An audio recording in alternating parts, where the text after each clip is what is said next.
राधा राधा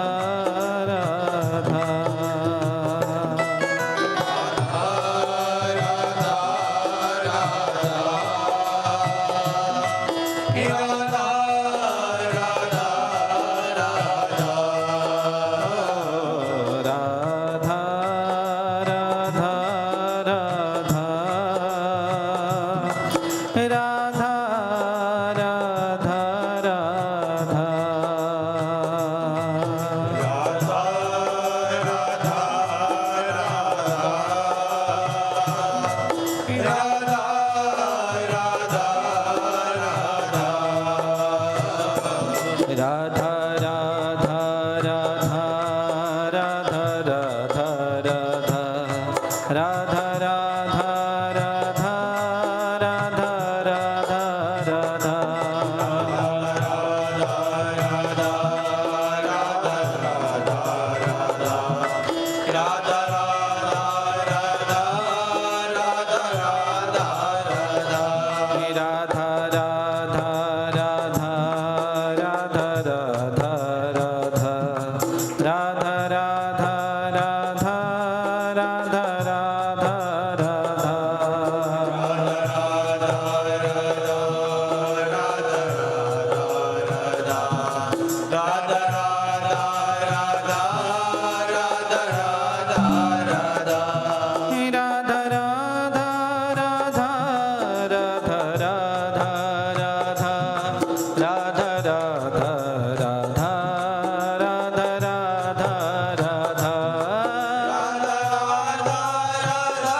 भक्तवत्सल भगवान की, बोलो वृंदावन बिहारी लाल की, बोलो श्री वृंदावन धाम की, बोलो यमुना महारानी की, बोलो श्री गिरिराज जी महाराज की, बोलो वर्षाना धाम की, बोलो वृषभानु नंदिनी श्री राधा रानी की, बोलो मधुर बिहारी लाल की, बोलो प्रीत बिहारी लाल की, बोलो भागवत महापुराण की, बोलो श्री सद्गुरुदेव भगवान की।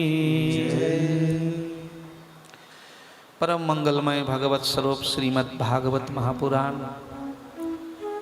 आइए अब प्रेम के साथ हम सब लोग इस दिव्य भागवती गंगा में अवगाहन करते हुए अपने तन मन को शीतल एवं परम पवित्र करें। बड़ी कृपा ठाकुर जी की, हमारे आदरणीय गुरुबंधु मधुरकारशनी गुलशन लाल अरोड़ा जी को निमित्त बनाकर इस कथा का आनंद हम सब को प्रभु प्रदान कर रहे हैं। श्रीमद् भागवत क्या है? आप लोगों ने अनेकों बार भागवत की कथा सुनी है। एक कल्प वृक्ष कहा गया है। जैसे कल्प वृक्ष के छांव में बैठकर जो कामना करते हैं, जो याचना करते हैं, कल्प वृक्ष उसकी झोली को भर देता है। उसी प्रकार से भागवत की विशेषता है। भागवत कल्प वृक्ष से भी श्रेष्ठ है। कल्प वृक्ष आपकी कामनाओं को पूर्ण करता है। वो भगवत दर्शन नहीं करा पाता, परंतु भागवत की कृपा ये है, साक्षात गोविंद को, बांके बिहारी, प्रीत बिहारी, मधुर बिहारी को आपके गोद में प्रकट करने की शक्ति है श्रीमद् भागवत में। भगवता अपरोक्तम इति भागवतम, भगवान ने स्वयं इसका गान किया है, इसलिए इसको भागवत कहते हैं। हमने कल सुना था, सबसे पहले किसने सुनाया? भगवान नारायण ने ब्रह्मा जी को। सृष्टि के आदि में नारायण के नाभि कमल से जब ब्रह्मा जी प्रकट हुए, ब्रह्मा जी ने देखा चारों ओर जल ही जल है, मैं कौन हूं? उसी समय तप शब्द प्रकट हुआ और ब्रह्मा जी ने तप करना प्रारंभ किया। भगवान नारायण प्रकट हुए। नारायण ने कहे ब्रह्मा जी आप सृष्टि का विस्तार करो। तो ब्रह्मा जी ने बड़ी सुंदर बात कही, प्रभु मैं सृष्टि का विस्तार तो कर दूंगा, सृष्टि के विस्तार करने के बाद अगर मेरे जीवन में अहंकार आ गया तो उस अहंकार से मेरी रक्षा कौन करेगा? भैया इस संसार में किसी को छोटी सी गद्दी मिल जाए, छोटा पद मिल जाए तो फूले नहीं समाता। तो ब्रह्मा का महाराज पद तो सबसे बड़ा है सृष्टि संचालन में, जिसको पारमृष्टि पद कहा गया है। तो ब्रह्मा जी कहते प्रभु सृष्टि विस्तार के बाद अगर मेरे जीवन में अहंकार आ गया, उस अहंकार से मेरी रक्षा कौन करेगा? भगवान नारायण मुस्कुराए और कहा ब्रह्मा जी बात तो बिल्कुल सत्य है। ये अहंकार व्यक्ति को कभी आगे बढ़ने नहीं देता है। ये अहंकार जब जीवन में आता है तो व्यक्ति का पतन निश्चित है। इसलिए कभी भी मन में ये नहीं आने देना कि ये मेरे कारण हुआ है, ये मैंने किया है, मैं नहीं होता तो कौन करता? यह करने कराने वाला तो ऊपर वाला है, मेरा मुरली वाला है। अगर आज हमको निमित्त बनाया है, ये हमारा सौभाग्य है। महाभारत का युद्ध भगवान श्री कृष्ण अकेले ही समाप्त कर सकते हैं, परंतु अर्जुन को निमित्त बनाया, ये अर्जुन का सौभाग्य है। नहीं तो ठाकुर जी अकेले करते हैं। वो तो मुर्दे में भी जान फूंक कर काम करवा ले। अगर आज हमें इस लायक बनाया है, नाम जप करने लायक बनाया है, सेवा करने लायक बनाया है, सुमिरन करने लायक बनाया है, तो उस प्रभु का धन्यवाद करना चाहिए कि प्रभु हम इस लायक नहीं थे, आज तूने हमें इस लायक बनाया है। तत्तेनुकंपाम सुसमीक्षमाणो पुंजानैवात्मकृतं विपाकम। ब्रह्मा जी कहते हैं प्रभु, जो जीव पग पग पर आपकी अनुकंपा का अनुभव करता हो, भगवान की कृपा का अनुभव करता हो, और जीवन में आए हुए सुख दुख को आत्मकृतम, हमारे ही किए हुए कर्मों का फल समझकर भोगता हो, और नित्य निरंतर आपका नाम उसकी जिह्वा में रहता हो, आपका चिंतन और आपका अनुग्रह मानकर जीवन जीता हो, तो ब्रह्मा जी कहते हो जीते जी मुक्त हो जाता है। लेकिन हम ऐसा नहीं कर पाते हैं। जब अच्छा होता है ना तो हम कहते हैं हमने किया है, जब परिस्थिति बिगड़ जाती है फिर कहते जैसे प्रभु की इच्छा। हा? नहीं, सब करने कराने वाला ऊपर वाला है, उसी की कृपा से सब हो रहा है। आप गाते हो ना, करते हो तुम कन्हैया मेरा नाम हो रहा है, आपकी कृपा से सब काम हो रहा है। तो नारायण भगवान कहते ब्रह्मा जी आप चिंता न करो, मैं ऐसा दिव्य ज्ञान आपको दूंगा जिसको श्रवण करने के बाद आपके जीवन में कभी अहंकार नहीं आएगा। ज्ञानम परम गुह्यम में यद विज्ञान समन्वितम।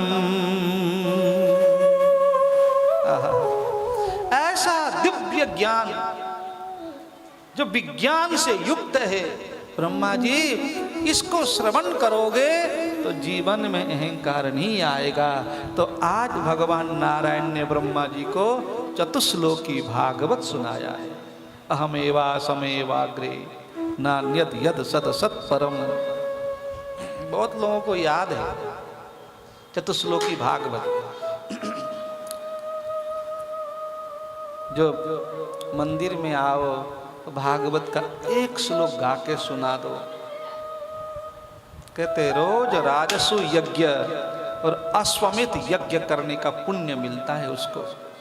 इतनी महिमा है भागवत जी की। तो नारायण ने ब्रह्मा जी को दिया सृष्टि के आदि में। समय आने पर इन्हीं ब्रह्मा जी ने अपने पुत्र देवऋषि नारद जी को दिया। फिर नारद जी ने कथा हम आगे सुनेंगे। नारद जी ने फिर वेद व्यास जी को दिया, और वेद व्यास जी ने इसका विस्तार करके सुखदेव जी को दिया। सुखदेव जी ने परीक्षित जी को दिया।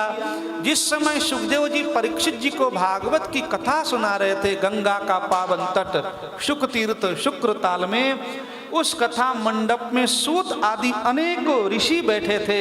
ये कथा उन ऋषियों की झोली में पहुंची, और आज वही नारायण के मुखारविंद से निकली हुई कथा शिष्य प्रशिष्य गुरुजनों की कृपा से आज निशिंग में शिव शक्ति मंदिर में इस पावन तीर्थ में ये वही गंगा जो नारायण के मुखारविंद से निकली हुई गंगा, आज से लेकर 7 दिन तक ये गंगा कलकल करती हुई यहाँ पर प्रवाह होगी। और हम सब अपने आप को पवित्र करते हुए अपने मन को प्रभु के श्री चरणों की ओर ले चलेंगे। श्रीमद् भागवत ये है। सबसे पहले किसने सुनाया? भगवान नारायण ने। किसको? ब्रह्मा जी को। फिर ब्रह्मा जी ने किसको सुनाया? नारद जी को। फिर नारद जी ने वेद व्यास जी को। वेद व्यास जी ने सुखदेव जी को। सुखदेव जी ने परम भागवत महाराज परीक्षित को। ये क्रम से कथा ऊपर से नीचे को आई है। सबसे पहले भागवत की महिमा का गान किया है, जिसको महात्मा कहा गया है। महात्मा कहते महिमा, लाभ का लोभ, कथा सुनोगे तो क्या होगा, वही महिमा है। पद्म पुराण ने जो भागवत की महिमा का गान किया है, उसको संक्षेप में श्रवण करते हुए हम लोग आगे बढ़े। भागवत जी के महात्मा का प्रथम श्लोक लगभग काफी भक्तों को याद रहता है। जिसको भी याद हो साथ में गाएं, या दिव्य मंत्र होते, कोई गाता है तो गोविंद प्रसन्न होते हैं। सच्चिदानंद रूपाय विश्वोत्पत्त्यादि हेतवे तापत्रय विनाशाय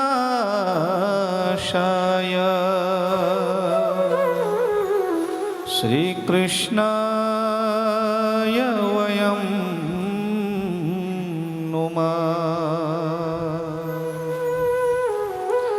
श्री कृष्णाय वयं नुमः।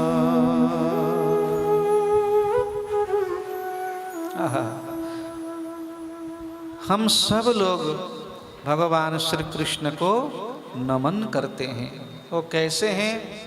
सतघन, चितघन और आनंद घन, सतरूप, चितरूप और आनंद स्वरूप हैं, जिनके पावन शरण ग्रहण करने मात्र से ही इन जीवों के तीनों ताप नष्ट हो जाते हैं। तीन ताप जानते हो ना? दैहिक, दैविक, भौतिक। इन्हीं तीन तापों के कारण मनुष्यों को जीवन में सुख दुख का अनुभव होता है।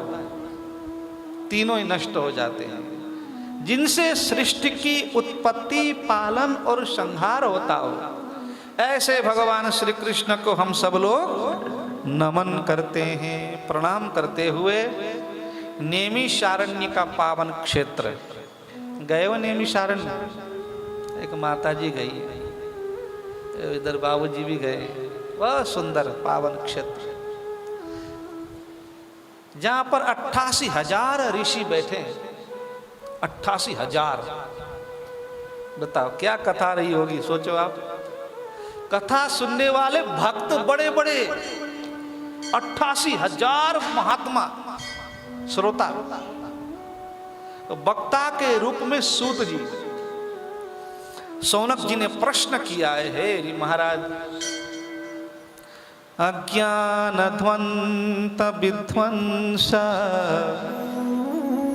कोटि सूर्य समप्रभ सोताख्या हि कथा सारम मम कर्णरसायनम। प्रश्न कितना अच्छा है, देखो। हम लोग किसी गुरु जी के पास जाते हैं, महात्मा संतों के पास जाते हैं ना, तो अपनी व्यथा लेकर जाते हैं, है ना, अपनी सांसारिक पीड़ा लेकर जाते हैं, सांसारिक क्लेशों को लेकर जाते हैं। गुरु जी कृपा करो, क्या हुआ, कारोबार नहीं चल रहा है, गुरु जी कृपा करो, ये नहीं है, वो नहीं है। लेकिन ये देखो क्या प्रश्न किया महाराज। सौनक जी कहते हैं, सूत जी, भगवान सूर्य उदय होते हैं तो अंधेरा को भगाना नहीं पड़ता, अंधेरा अपने भाग जाता है। भगवान सूर्य के किरण तीनों लोकों के अंधकार को दूर कर सकते हैं, परंतु जो हृदय में अज्ञान रूपी अंधकार है, उसको दूर करने की शक्ति सूर्य के किरणों में नहीं है। अज्ञान रूपी अंधकार को दूर करने की शक्ति तो दिव्य ज्ञान के प्रकाश में होता है। जब तक ज्ञान का प्रकाश अंदर प्रकाशित नहीं होगा, तब तक अज्ञान रूपी अंधकार कभी मिटता नहीं है। चाहे कितना भी दीपक जला लो बाहर, अंदर तो अंधेरा ही अंधेरा है। इसको दूर करना है तो ज्ञान का प्रकाश चाहिए होता है। हे सूत जी, और दिव्य ज्ञान का प्रकाश आपके पास है, कृपा करके हमारे झोली में डाल दीजिए। हम जानना चाहते हैं, यह घोरे कलो प्रायो जीवश्चा सुरताम गत। इस घोर कलयुग में प्राय करके जीव, मनुष्य आसुरी स्वभाव के हो गए। जैसे असुर पहले जीते थे ना, वैसे मनुष्य जीने लगे हैं। कैसे? क्लेशाक्रांतस्य तस्यैव, विविध क्लेशों से आक्रांत है ये मानव। घर घर में देखो क्लेश भरे पड़े हैं हमारे, है ना? क्लेशों से बड़ा व्यथित रहता है, दुखी रहता है। ऐसे मनुष्यों का उद्धार कैसे होगा? ऐसे जीवों का शुद्ध बनाने का सर्वश्रेष्ठ उपाय क्या है? कितना बढ़िया प्रश्न। देखो, जो कलिकाल के मनुष्य हैं, जो विविध क्लेशों से दुखी हैं, उनको शुद्ध करने का उपाय क्या है? हे सूत जी महाराज, हम ये भी जानना चाहते हैं।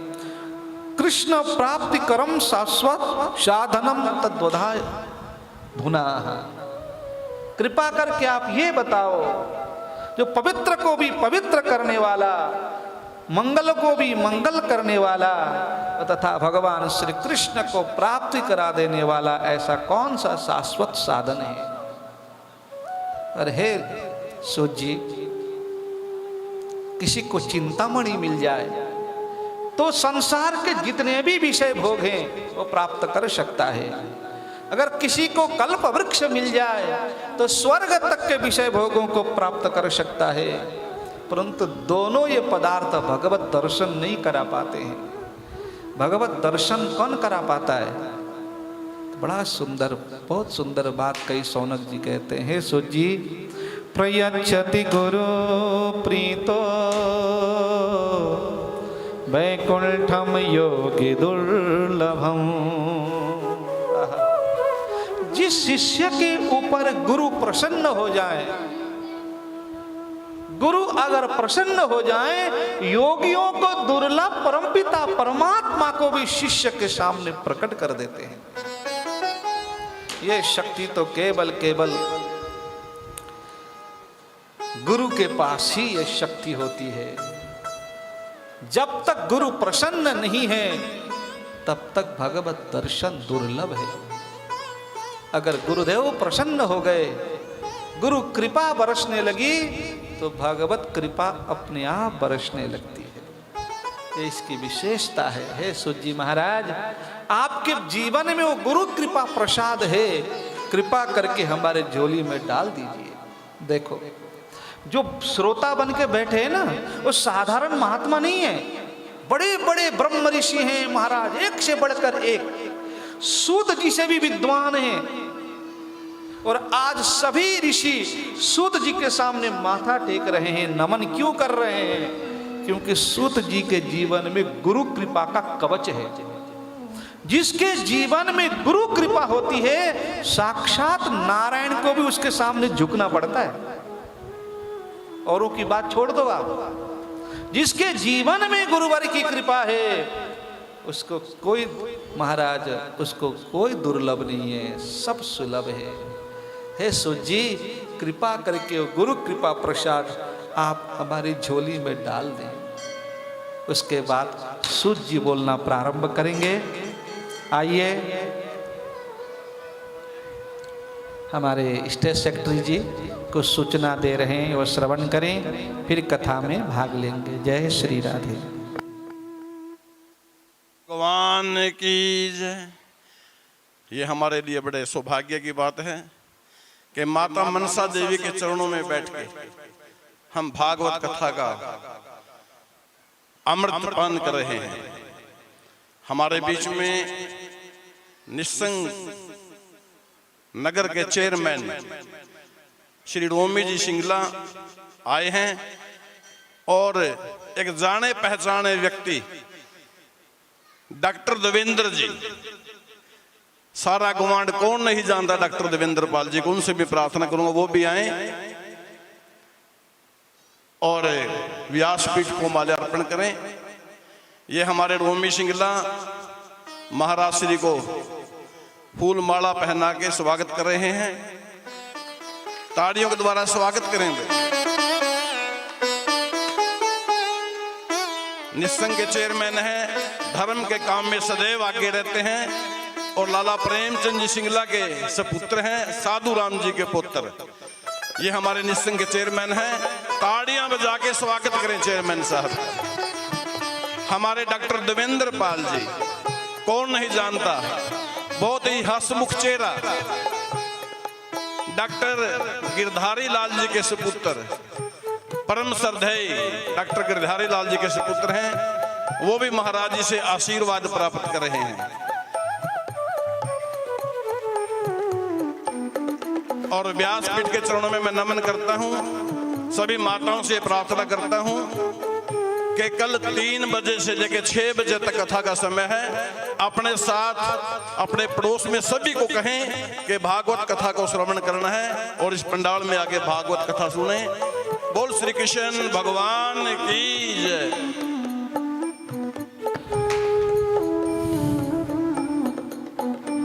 श्री राधा श्री राधा। अब सूत जी महाराज ने बोलना प्रारंभ किया ऋषियों के प्रश्न श्रवण करके। हे ऋषियों सुनो ध्यान से। इस संसार में सबसे अधिक डर किस बात की है? किस बात की है? का मृत्यु, मौत से हर कोई डरता है। डरता है ना? कौन मरना चाहता है? पूछ कर देखो। सबको पता है एक दिन जाना है, ये सत्य है, परंतु फिर भी तो मरना तो कोई नहीं चाहता है ना।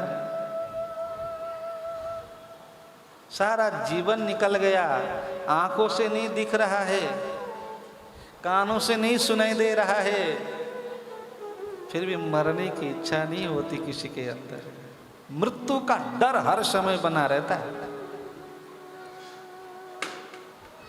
कालप्याल मुखग्रास त्रास निर्नाश है तभी।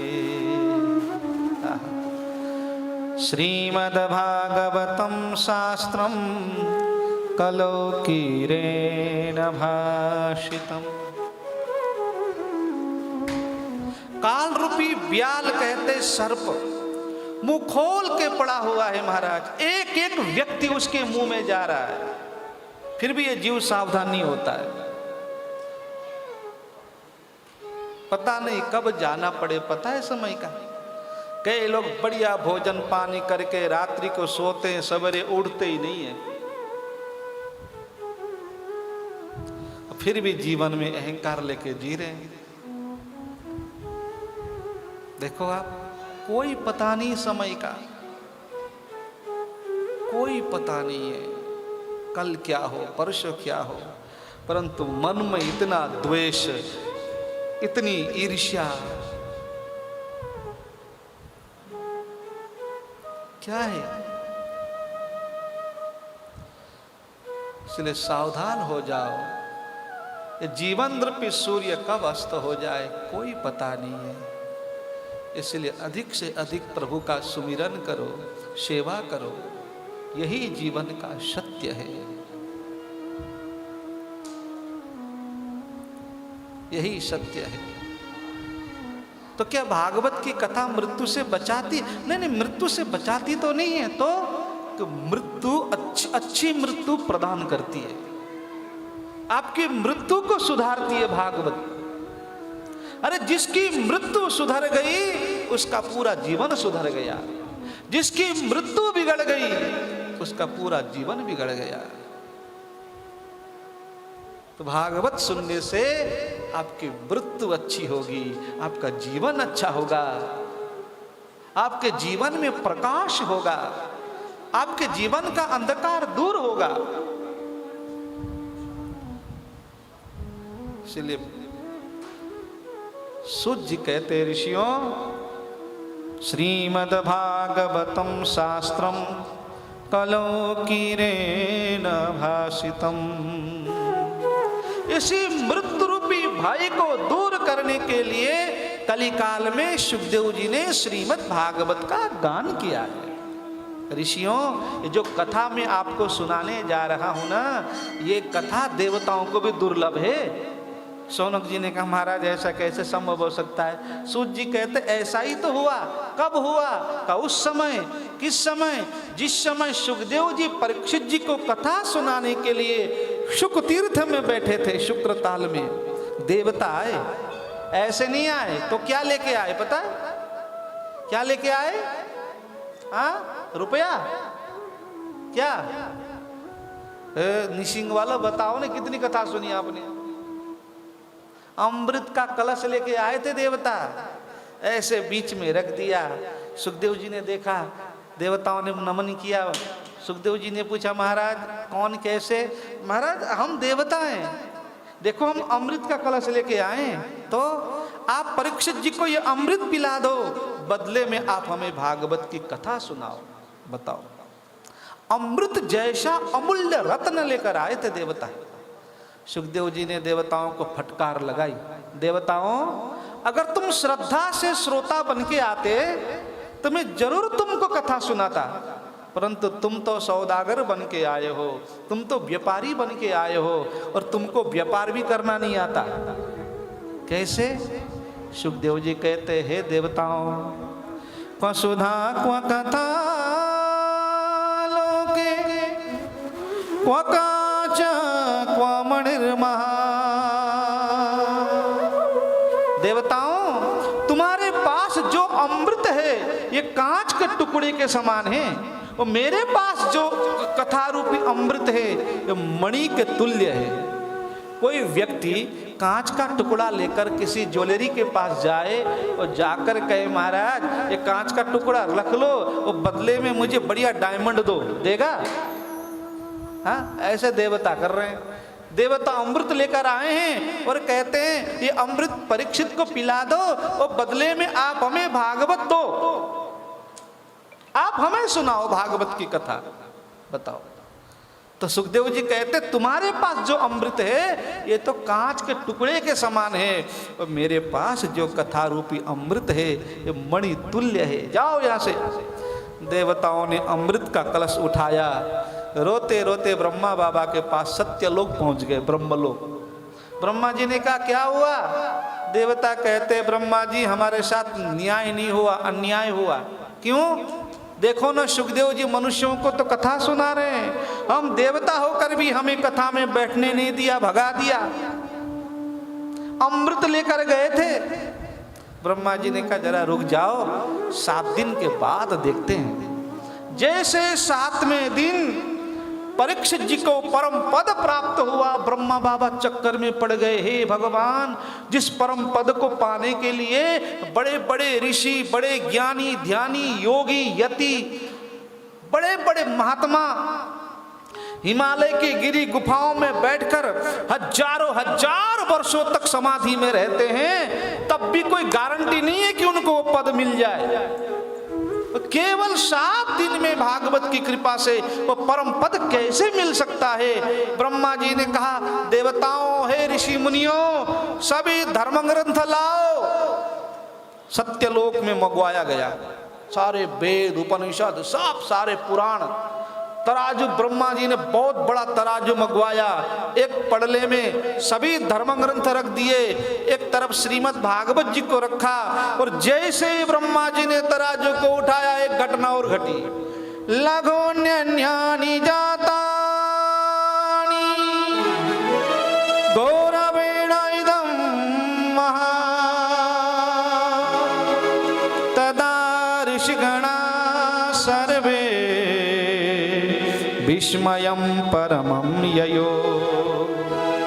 जिस पलले में सभी धर्म ग्रंथ रखे थे वो ऊपर को उड़ गया, और जिधर श्रीमद् भागवत जी रखी थी वो पलला नीचे की ओर झुक गया। महाराज वो ब्रह्मा जी चक्कर में पड़ गए, ये कैसे हो सकता है? जैसे भागवत खोलकर देखा तो अक्षर अक्षर से, श्लोक श्लोक से मुरली बजाते हुए मुरली मनोहर के दर्शन हो गए। महाराजा मेनिने भगवद रूपम शास्त्रम भागवतम कलो।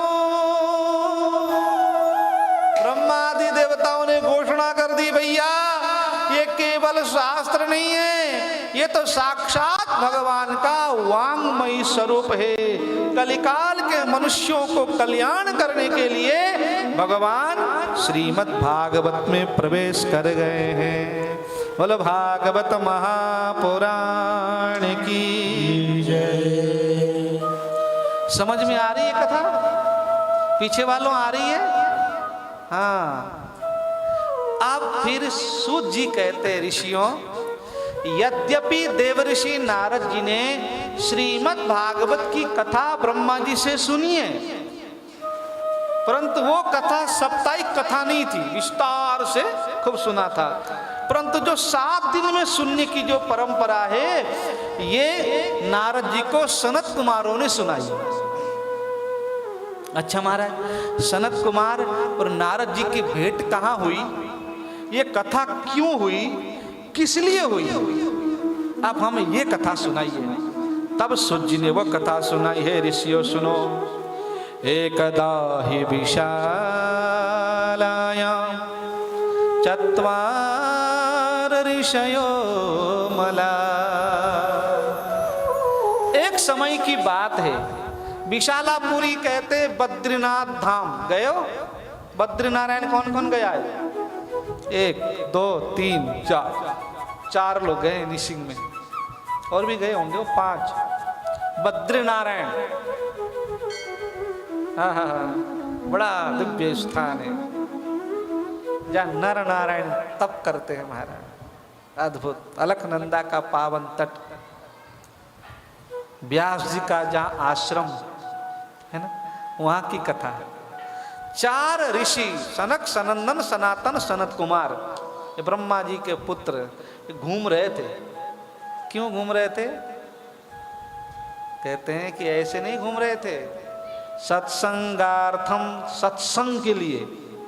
कोई भगवत भक्त मिल जाए तो सत्संग होगा, कथा होगी, आनंद आएगा।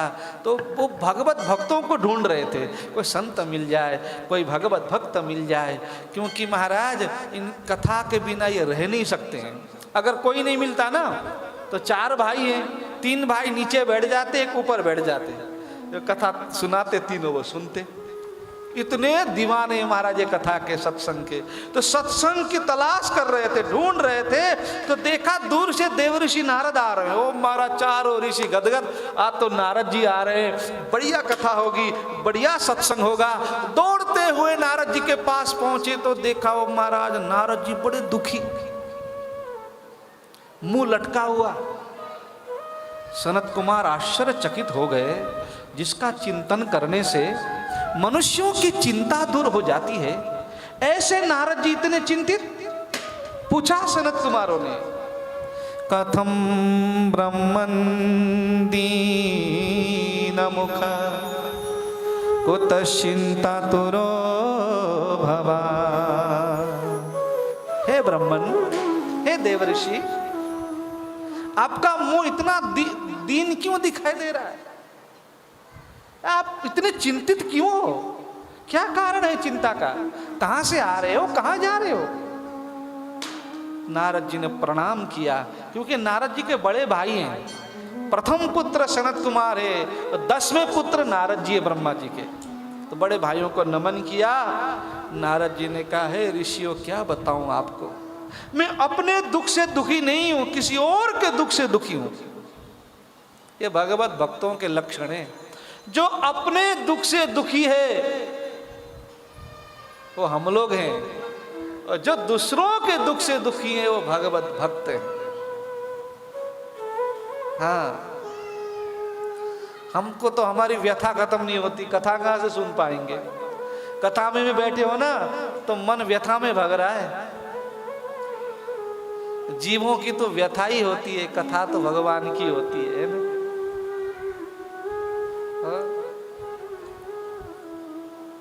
जब हनुमान जी गुप्त रूप धारण करके राम जी से मिलने गए, सुग्रीव ने भेजा था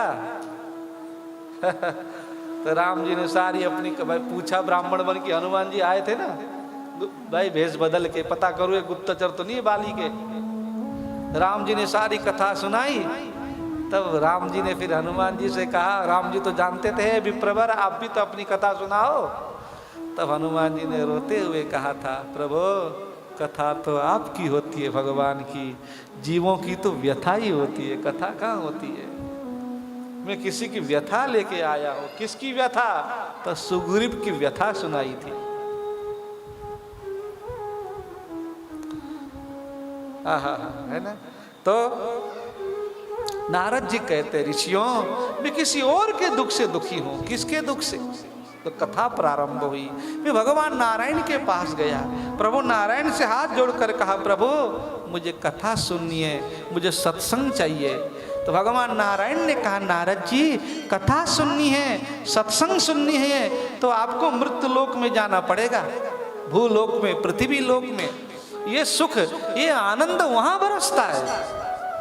अच्छा, हाँ। नारद जी ने किया प्रणाम लक्ष्मी नारायण भगवान को, उठाई बीणा और चल पड़े महाराज मृत्यु लोक की ओर। नारद जी कौन सा नाम जपते हैं? हाँ, तो पीछे वालों कौन सा नाम जपते नारद जी? हाँ, हाँ, नारायण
पुष्करं च प्रयागं च काशीं गोदावरीं तथा। नारद जी कहते हैं, हे ऋषियों, पृथ्वी लोक को सबसे उत्तम मानकर मैं पृथ्वी लोक में आया कथा और सत्संग के लिए। सबसे पहले नारद जी गए तीर्थों के गुरु जी के पास, पुष्कर राज गए, पुष्कर, वहां आनंद नहीं आया। पुष्कर को प्रणाम किया, फिर कथा सत्संग के लिए गए प्रयाग, प्रवेश हुआ था, प्रयाग को प्रणाम किया। फिर कहां गए? काशी, काशी विश्वनाथ भगवान शंकर की नगरी, प्रणाम किया, आगे बढ़े। फिर कहां गए? गोदावरी, गोदावरी तीर्थ नासिक, जहां कुंभ लगता है। कमाल एक, नारद जी सब जगह कथा ढूंढ रहे हैं और हम ऐसे दुर्भाग्यशाली हैं, घर के सामने कथा हो रही हो तो निकल के नहीं आ पाते। नारद जी को देखो, नारद जी को वहां भी आनंद नहीं आया तो लिया बीड़ा उठाई और चल पड़े महाराज। नारायण नारायण नारायण नारायण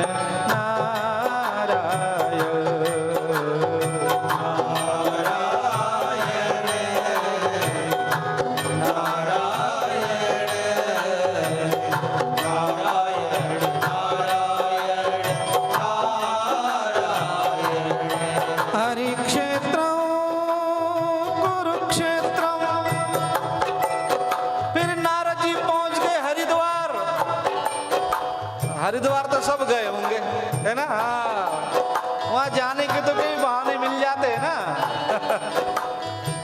हरि क्षेत्रम, हरिद्वार, आनंद नहीं आया।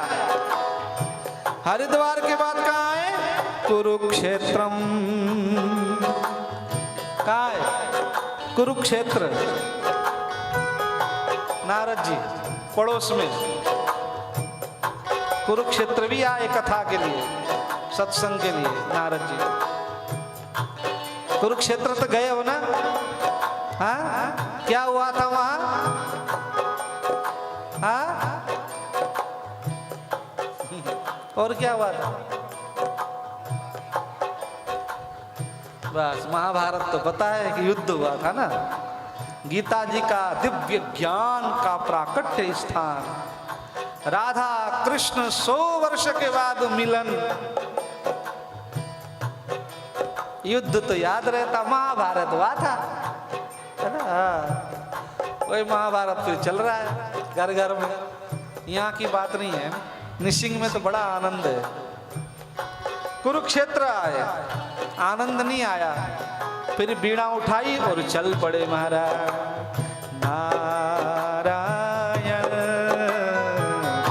नारायण नारायण नारायण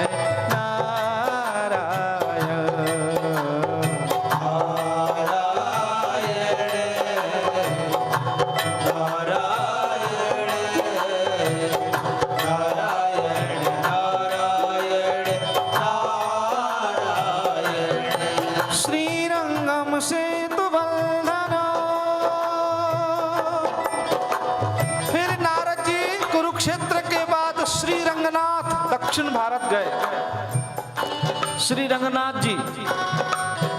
फिर वहां के बाद फिर सेतु बंधन रामेश्वरम गए। बताओ, कथा सत्संग ढूंढ रहे हैं, आनंद नहीं आया। नारद जी कहते हैं, ऋषियों क्या बताऊं, अब पृथ्वी पर कुछ नहीं रहा। सत्यम नास्ति तपशौचम दया दानम न विद्यते। अब उस पृथ्वी में सत्य नहीं रहा। सत्य कितना रहा वो तो आप जानते ही हो। इतना ही नहीं, अब तप नहीं रहा। पहले तपस्वी लोग घरों में होते थे, अपने धर्म का महाराज पालन करते थे। अब कहाँ रहा देखो। और शौचम, पवित्रता तो रही नहीं। अब नारद जी कह रहे, मैं नहीं कह रहा हूं, बाहर और भीतर से पवित्रता खत्म हो गई है। अब बताओ, बाहर से पवित्रता तो स्नान आदि करके शुद्धता का ध्यान देकर, अंदर से पवित्र कैसे हुआ जाता है? जब तक भगवान का नाम नहीं जपोगे तब तक अंदर से पवित्र नहीं बन पाओगे। यस्मरे पुंडरीकाक्षम, जब भगवान का नाम जपते हैं, उनका स्मरण करते हैं, तो हम अंदर से पवित्र होते हैं। वो तो है ही नहीं। जब सवेरे से लेके रात्रि तक निंदा चुगली करवा लो, कर लेंगे, परंतु नाम जपने के लिए कह दो तो बड़ा महाराज मुश्किल होता है। कोटभाषिणः, बहुत महाराज कलिकाल के मनुष्य ऐसे जी रहे हैं और ये बहुत ज्यादा बोलने वाले हैं। नारद जी कह रहे मैं नहीं कह रहा मानव, ऐसे हो गए हैं। नारद जी कहते हैं ऋषियों, मैं इस प्रकार से पृथ्वी पर घूमकर देख रहा था, मुझे लगा चलो तीर्थों में सत्संग नहीं है, हो सकता है बड़े बड़े आश्रम बने हैं उनमें कथा सत्संग हो रहा हो, वहां जाके सुनता हूं। नारद जी कहते वहां तो और विडंबना है। पहले युग में जितना त्याग करता था उसी को बड़ा महात्मा माना जाता था। कलयुग में बदल गया, जिसके पास जितना अधिक धन वैभव होगा वो सबसे बड़ा महात्मा माना जाएगा। ये कलयुग का प्रभाव है। आश्रमों को छोड़ा, हो सकता कलयुग में इस सदगृहस्थ में रहने वालों के यहाँ कथा सत्संग हो रहा हो, चलो वहां चलते हैं। जैसे गृहस्थियों के घरों में गए और विडंबना महाराज। अब तो घर घर में महाराज तू मैं चल रहा है। दंपति नाम चकल कनम, पति पत्नी में रोज महाभारत होता है। नारद जी कह रहे हैं बताओ, ऐसा जीवन जी रहे हैं कलयुग के मनुष्य। नारद जी को लगा छोड़ो तीर्थों को, छोड़ो आश्रमों को, छोड़ो सदगृहस्थियों के घरों को, अब कहीं और चलना चाहिए। उठाई बीड़ा वो चल पड़े महाराज। नारायण नारायण नारायण नारायण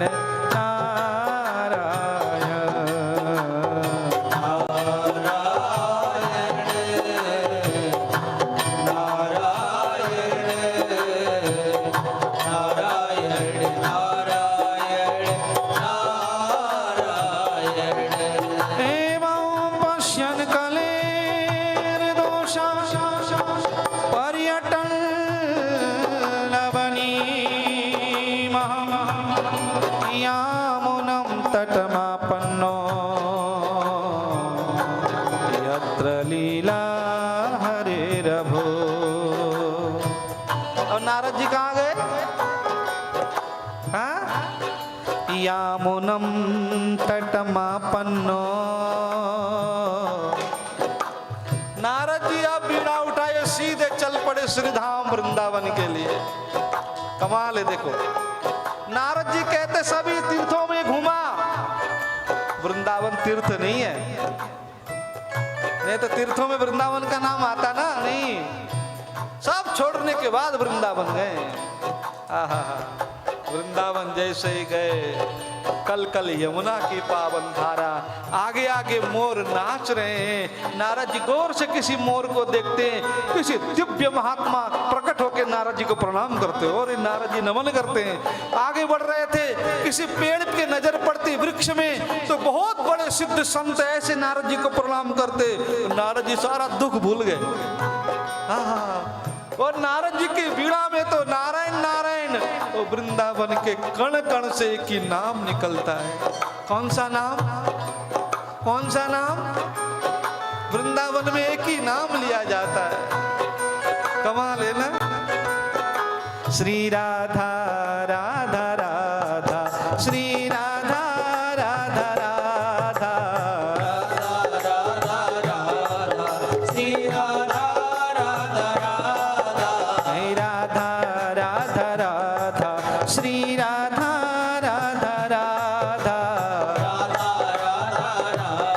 राधे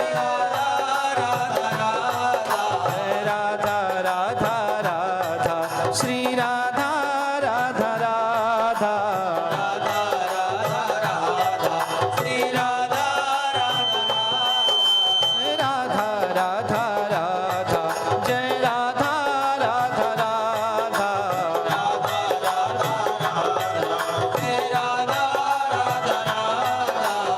नारद जी को बड़ा आनंद आने लगा महाराज। यमुना जी का पावन तट, वृंदावन धाम, जहां पर नित्य निरंतर हरि की लीला आज भी होती है। द्वापर में तो हुई, परंतु भगवान ने ये बात कही है, वृंदावनम परित्यज्य पादमेकं न गच्छति। वृंदावन को छोड़कर एक पग भी मैं बाहर नहीं जाता। बड़ी कृपा है महाराज, है ना। इसलिए सारे भक्तजन वृंदावन पहुंचते हैं। निसिंग से कौन कौन गया, हाथ उठाओ वृंदावन। अरे वो अरे सारे दीवाने सारे गए। वाह गजब कर दिया भाई। हा है ना। आजकल तो फूलों में हमारे बिहारी जी सज रहे हैं। ठाकुर जी की बड़ी कृपा है महाराज। हमारे आदरणीय गुरु बंधु मधुर कार्षणी किशन लाल अरोड़ा जी, उनके सुपुत्र गौरव अरोड़ा, उनकी पुत्र वधु हमारी प्रीति जी, हमारे माधव जी और हमारे पीयूष, पूरा ब्रजवास कर रहा है। कितनी कृपा है देखो। और साथ में कई लोग तैयारी भी कर रहे हैं। हमारे हरीश भैया, है ना, हरीश नाम है ना, और उनकी अर्धांगिनी हरिप्रिया। हरिप्रिया तो भाई वृंदावन में रहना चाहिए। हरिप्रिया बाहर कैसे हो सकता है? हरि की प्रिया तो वृंदावन ही रहती है। तुलसी जी का भी एक नाम हरिप्रिया है, लक्ष्मी जी का भी, राधा जी का भी। तो वृंदावन तो अद्भुत है। कब सवेरे हो जाए कब शाम हो जाए पता ही नहीं चलता। वहाँ पूछ कर देखो। हमने पूछा माधव से, कुरुक्षेत्र में बरसों रहे हो, तो यहाँ की याद आती है कि वृंदावन की? कहते वृंदावन की आती है, वहाँ की नहीं आती है। तो बड़ी ठाकुर जी की बड़ी कृपा कि बहुत वृंदावन वास कर रहे हैं। पर खूब वहाँ प्रिया प्रियतम को लाड लड़ाते हैं। ये सामने देख रहे हो प्रीत बिहारी जी, ये इधर ये वृंदावन से आए। क्या गजब के लगते हैं। देखो क्या दिव्य श्रृंगार है, अद्भुत।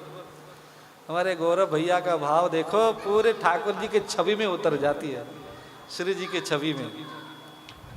तो ये वृंदावन में रहते हैं सरकार, इसलिए इनका आभा प्रभा देखो ना, अलग ही दिखते हैं। वृंदावन के ठाकुर अलग ही दिखते हैं। हाँ वहाँ महाराज चकाचक, क्योंकि उनको तो कुंज निकुंज चाहिए। वृंदावन में भले हमें ना दिखे, वो तो है ही है, नित्य वृंदावन में कुंज निकुंज। तो ठाकुर जी कहते वृंदावनम परित्यज्य पादमेकं न गच्छति। वृंदावन को छोड़कर एक पग बाहर नहीं जाता। वो वृंदावन है जहाँ राधा राधा नाम जपा जाता है। कमाल है ना। बांके बिहारी मंदिर में घुस जाओ ना, केवल मंदिर के अंदर ही लोग बांके बिहारी लाल की जय करते हैं। मंदिर के अंदर केवल आप देखना कभी अनुभव, जैसे मंदिर से बाहर आए बिहारी जी भूल गए राधे राधे राधे राधे राधे राधे। बस केवल जो मंदिर है, मंदिर के अंदर राधा रमन लाल की जय बोलेंगे, मंदिर से बाहर निकलते राधे राधे राधे राधे। ऐसी कृपा श्री जी की वहां पर महाराज। बोलो भक्तवत्सल भगवान की जय।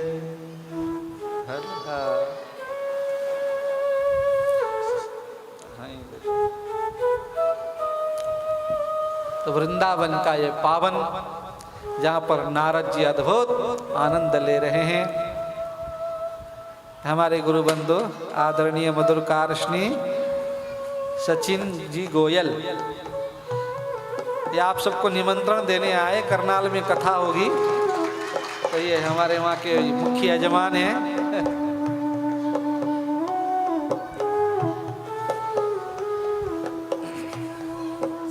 कहाँ पहुंचे कथा में? कहाँ है? कहाँ? वृंदावन। अद्भुत वृंदावन, क्या पावन लीला है महाराज। आज भी बड़े बड़े महात्मा, बड़े बड़े ऋषि आज भी वृंदावन में राधा राधा जपते हैं। अगर ब्रज को जानना हो ना, कभी ब्रज का आनंद लेना हो, तो बस अकेले निकल जाओ, किसी पेड़ के नीचे बैठकर थोड़ी देर राधे राधे जपो। कभी यमुना पार किसी गांव में चले जाओ, ब्रजवासियों के घर से मधुकरी मांगकर 2 टुकर पालो। हमारे ब्रज की ये परंपरा है। आज भी गरीब से गरीब ब्रजवासी क्यों न हो, जब वो भोजन बनाता है तो 4-5 टिक्कर अलग निकाल के रखता है। हमने देखे हैं, हम बहुत घूमे ब्रज में अकेले। बड़े बड़े सेठ कार लेकर आते हैं, गाड़ियां लेकर, और गांव से बाहर गाड़ी खड़ी कर देते हैं और ऐसे कपड़े पहन के चुपके से गांव में निकल जाते हैं। भिक्षान देई मैया मधुकरी मिलेगो।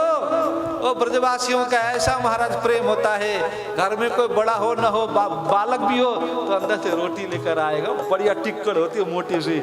ले बाबा इतना स्वादिष्ट होता है महाराज, क्या बताएं आपको। हमने देखे बड़े बड़े लोग ऐसा करते हैं, क्योंकि जिसके टुकड़े मेरे गोविंद ने पाया हो तो आज भी उसको पवित्र माना जाता है। अगर ब्रजवासी ने आपको हृदय से लगा लिया, ब्रजवासी ने आपके सर के ऊपर हाथ रख दिया, बाबा जा, श्री जी की कृपा होगी तेरे ऊपर, तो श्री जी भी कभी इनकार नहीं कर सकती। ठाकुर जी की तो बात छोड़ दो, कभी निकल जाओ, घूमो ब्रज में, तो उसका आनंद मिलता है। हमको तो गुरुदेव की बड़ी कृपा, हम अकेले 14-15 महीने गांव में रहे ब्रज में, खूब कभी इस गांव, कभी उस गांव, कभी उस गांव, 14-15 महीने खूब महाराज ब्रजवासियों का प्रेम मिला, आनंद मिला, उन्होंने हृदय से लगाया। मैया बड़े प्यार से पवाती थी, ले बाबा पाले, खूब आनंद आता था वहाँ। तो वो वृंदावन जहाँ नारद जी पहुंचे हैं, यामुनं तटमापन्नो यत्र लीला हरेरभो, है ना। चले वृंदावन 2 मिनट सब लोग। वृंदावन जाऊंगी सखी फिर, बोलो, लौट न आऊंगी, बज मुरली यमुना तीर सखी। हाँ सबको आता है बोलो बोलो, बज मुरली ना तीर सखी वृंदावन। कौन कौन जा रहा है वृंदावन? हाँ बस पहुंच जाओ मन से।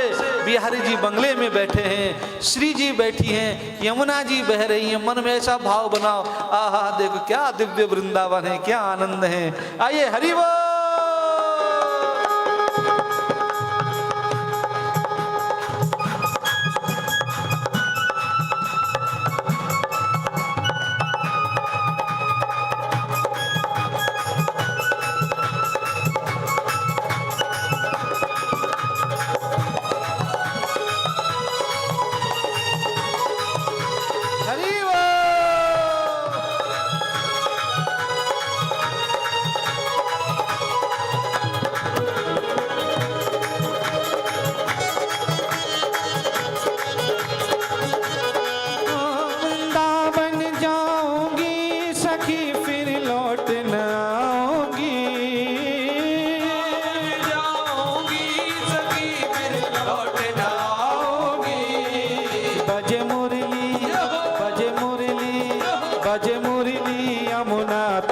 सखी वृंदावन जाऊंगी, मुरली यमुना तीर सखी वृंदावन जाऊंगी, मेरे उठे बिरह की पीर सखी वृंदावन जाऊंगी, उठे बिरह की पीर सखी वृंदावन जाऊंगी, वृंदावन जाऊंगी सखी फिर लौट न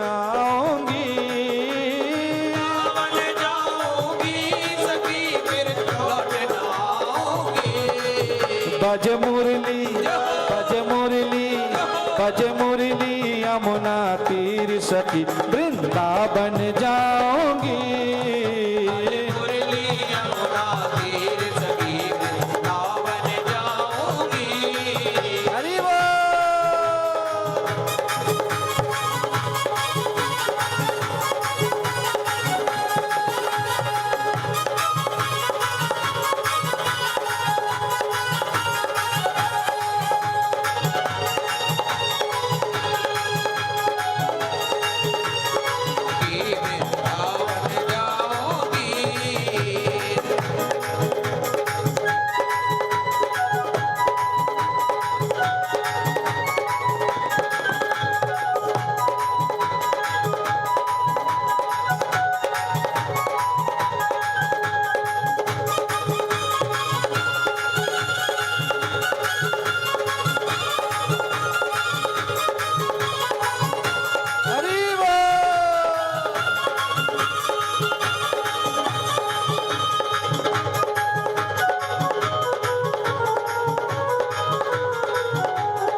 की याद में, छोड़ दिया मैंने भोजन पानी श्याम की याद में, छोड़ दिया मैंने भोजन पानी श्याम की याद में, छोड़ दिया मैंने भोजन पानी श्याम की याद में। मेरे नैनन जय हो मेरे नैनन, जय हो मेरे नैनन बरसे नीर सखी वृंदावन जाऊंगी, मेरे नैनन बरसे नीर सखी वृंदावन जाऊंगी, वृंदावन जाऊंगी सखी फिर लौट न आऊंगी, वृंदावन जाऊंगी सखी फिर लौट ना आऊंगी। बज मुरली बज मुरली बज मुरली यमुना तीर सखी वृंदावन जाऊंगी, मुरली यमुना तीर सखी वृंदावन जाऊंगी। राधे राधे।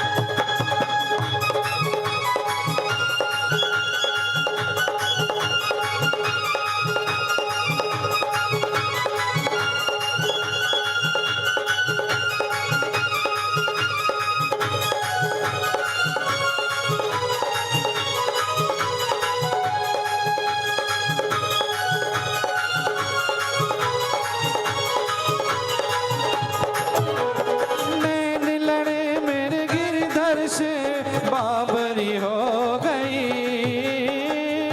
लड़े मेरे गिरधारी से बावरी हो गई, नैन लड़े मेरे गिरधारी से बाबरी हो गई, लड़े मेरे गिरधारी से बावरी हो गई। दुनिया से दुनिया से दुनिया से हुई अनजान सखी वृंदावन जाऊंगी, दुनिया से हुई अनजान सखी वृंदावन जाऊंगी, वृंदावन जाऊंगी सखी फिर लौट न आऊंगी, वृंदावन जाऊंगी सखी फिर लौट ना आऊंगी।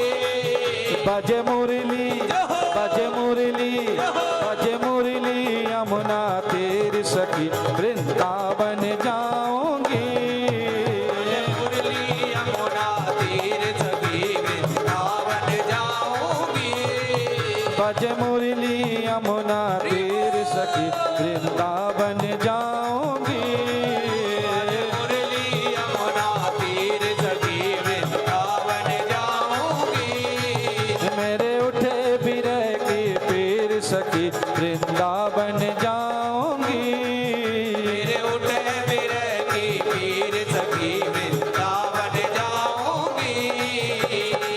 बोल वृंदावन बिहारी लाल की। वृंदावन में नारद जी बड़ा ही आनंद ले रहे हैं, परंतु घटना वहां पर भी घट गई। क्या हुआ? तत्राश्चर्यं मया दृष्टं श्रूयतां तन्मुनीश्वरा। हे मुनीश्वरों सुनो, वृंदावन में भी एक आश्चर्य घटना घटी। क्या हुआ?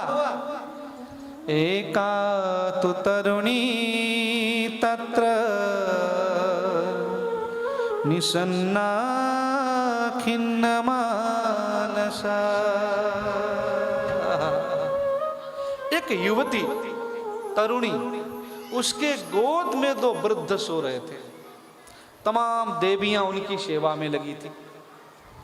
नारद जी को लगा गजब है भाई, इतनी सुंदर युवती है, उसके गोद में दो वृद्ध सो रहे हैं, ये क्या बात है?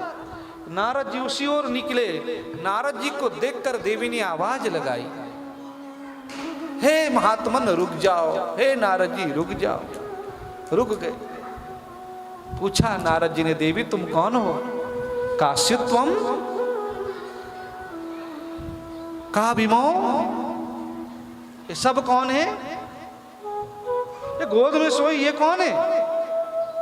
भक्ति ने नमन करके कहा, हे देवऋषि अहम भक्तिरिति ख्याता इमो में तनयो मतो। मेरा नाम भक्ति है। जो वृद्ध सो रहे हैं गोद में और कोई नहीं, मेरे पुत्र हैं। एक का नाम है ज्ञान, दूसरे का नाम वैराग्य। नारद जी समय की विडंबना देखो, मैं मां होकर वृद्ध हो गई और मेरे दोनों पुत्र, मैं मां होकर जवान हो गई हूं, मेरे दोनों पुत्र वृद्ध हो गए। भक्ति ने अपना परिचय दिया। दक्षिण भारत में प्रकट हुई, महाराष्ट्र आदि प्रांतों में मान सम्मान मिला, गुजरात में अंग भंग किए। जैसे वृंदावन आई, मैं तो युवती हो गई और मेरे दोनों पुत्र वृद्ध हो गए। नारद जी हंस पड़े। नारद जी ने कहा, देवी ये युग का प्रभाव है। वर्षे वर्षे क्रमा जाता मंगलम नापि दृश्यते।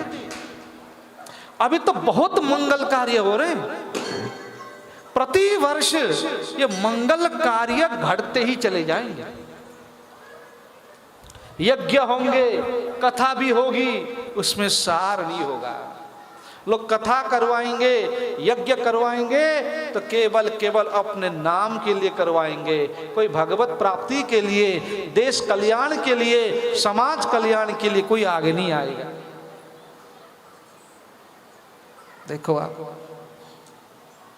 ये अरोड़ा परिवार, गुलशन लाल अरोड़ा जी, कृष्ण लाल अरोड़ा जी, गौरव अरोड़ा, हमारे हरीश भैया, ये तो यत्र तत्र हर जगह जाके कथा सुनते हैं। वृंदावन जाते हैं और भी जगह। निशिंग में आयोजन करवाने का इनका एक ही उद्देश्य रहा कि यहाँ की संगत को भी कथा का लाभ मिले और इनके जीवन में भी भक्ति का दीपक प्रज्वलित हो इनके हृदय में, और इनके हृदय में गोविंद का भाव प्रकट हो। इसलिए ये तो बड़ी कृपा है ठाकुर की कि आप इस तीर्थ क्षेत्र में रहते हो। बहुत बुरा समय आ रहा है महाराज। देखो नारद जी कहते, देवी अब यह पृथ्वी छूने योग्य तो क्या, देखने योग्य भी नहीं रही। उस समय तो केवल कली का प्रवेश ही हुआ था। बताओ, नारद जी कहते छूने की बात दूर कर दो, देखने योग्य भी नहीं रही महाराज। परंतु बोलते बोलते नारद जी गदगद हो गए। कहते, देवी घोर कलयुग में भी वृंदावन धन्य है। कैसे? वृंदावनस्य संयोगा पुनस्त्वं तरुणी नवा, धन्यं वृंदावनं तेन भक्तिर्नृत्यति यत्र च। वृंदावन में भक्ति रहती नहीं है, बैठती नहीं है, तो वृंदावन में भक्ति क्या करती है? नृत्यति। वृंदावन में भक्ति नाचती है। बताओ, ये और किसी भूमि के लिए उपमा नहीं मिलती आपको, किसी भी तीर्थ के लिए नहीं, केवल वृंदावन के लिए है। व्यक्ति नाचता कब है? जब उसको ज्यादा खुशी होती है, ज्यादा आनंद मिलता है। तो वृंदावन का रज तो भक्ति को भी आनंद प्रदान करने वाला है। आहा, धन्यम वृंदावनम तेना भक्तिर्नृत्यति यत्र च। धन्य है, इस घोर कलयुग में भी वृंदावन में कली का प्रभाव नहीं पड़ा और यहाँ भक्ति नाच रही है। इसलिए आते रहो वृंदावन।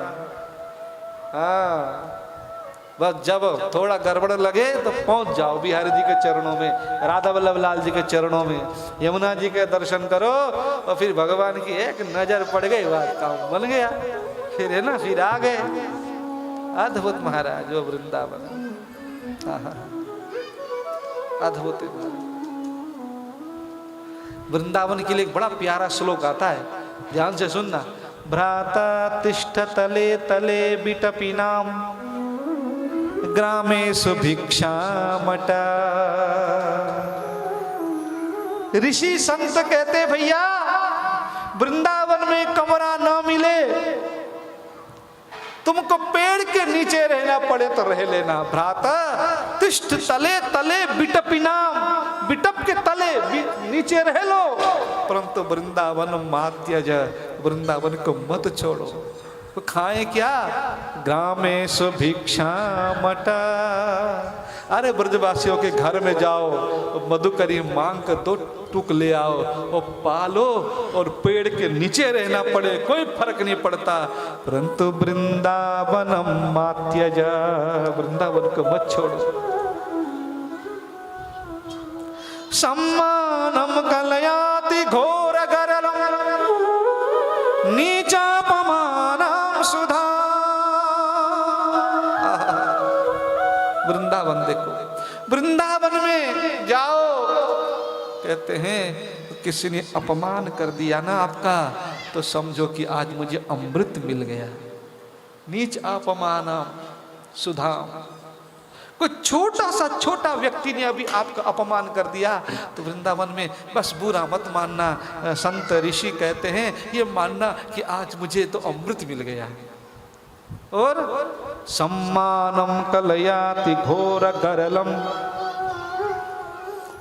वृंदावन में सम्मान मिले तो कालकुट जहर समझो। राधा मुरली धरो भज सखे वृंदावनम मात्यज। ओ प्यारो, राधा और मुरलीधर को भजो, परंतु वृंदावन को मात्यज, मत छोड़ो, वृंदावन को मत छोड़ो। क्यों? वहां पड़े भी रहोगे तो तर जाओगे। वहां महाराज बस पड़े रहो, राधा राधा निकलता रहेगा अंदर से। किसी का रज उड़ के अपने आप माथे पे लग जाएगा, जीवन उतर जाएगा महाराज, आपका जन्म सुधर जाएगा। वो वृंदावन, इसलिए छोड़ो मत वृंदावन। नारद जी कहते हैं इसीलिए भक्ति नृत्यति यत्र च। भक्ति नाचती है वृंदावन में, बताओ। और कहीं के लिए आपने नहीं सुना होगा कि यहाँ भक्ति नाचती है, केवल वृंदावन के लिए सुना है। कहा देवी तुम चिंता मत करो। भक्ति ने कहा कि कलयुग में इतने दोष थे तो परीक्षित ने उसका वध क्यों नहीं किया? नारद जी ने कहा देवी वो तो मारने वाले थे कलयुग को, परंतु शरण में आ गया। तो शरण में आए हुए भक्तों का भगवत भक्त कभी भी परित्याग नहीं करते। परंतु देवी इस घोर कली में भी एक बड़ा ही उत्तम गुण है। कौन सा गुण पता आपको? ध्यान से सुनना। यत् फलम नास्ति तपसा न योगेन समाधिना। जो फल तपस्या योग समाधि से भी नहीं मिलता है वो कलयुग में कलो केशव कीर्तना। कलयुग में केवल केवल भगवान का नाम कीर्तन करने मात्र से मिल जाता है। इतनी महिमा है कलयुग की। नारद जी कह रहे हैं ये बात, कोई छोटा व्यक्ति नहीं बोल रहा है। तत्फलम लभते सम्यक कलौ केशव कीर्तना।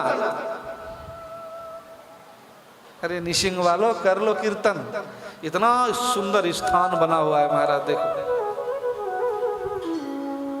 अद्भुत मंदिर, सरोवर, सामने पार्क है ना, हरियाली, क्या बढ़िया। देखो अंदर आने के बाद ऐसा लगता है कि आहा कितना कितना बढ़िया पावन क्षेत्र, तीर्थ।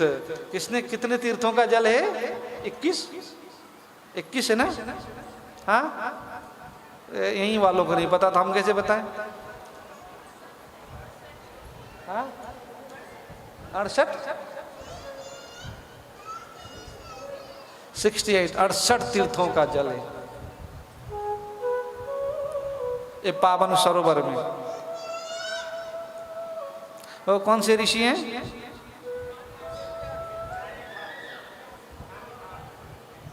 ऋषि का नाम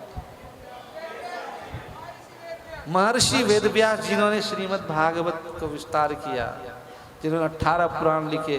तो सामने जो उन्होंने सभी तीर्थों का जल 68 तीर्थों का जल लेकर यहाँ पर इस सरोवर में उन्होंने हम सब के लिए, और फिर भी हम लोग यहाँ बैठ के जप नहीं करते हैं। हाँ, वृंदावन में जाके देखो, यमुना जी किनारे बड़े महात्मा लगे, श्री राधा श्री राधा श्री राधा। निसिंग वालों के ऊपर इतनी बढ़िया कृपा की वेदव्यास जी ने, अरे सब सरोवर के तट पे बैठो, कहीं बैठ के अपने मंत्र का जप करो। इतना सुंदर स्थान है महाराज, है ना? इसलिए खूब कीर्तन करो। तत्फलम लभते सम्यक कलो केशव कीर्तना। देवी तुम चिंता मत करो, नारद जी कहते हैं। वृथा खेदयसे माले अहो चिंता तुरा कथो श्री कृष्ण चरणाम्भोजम स्मर दुखम गमिष्यति। ए बाले,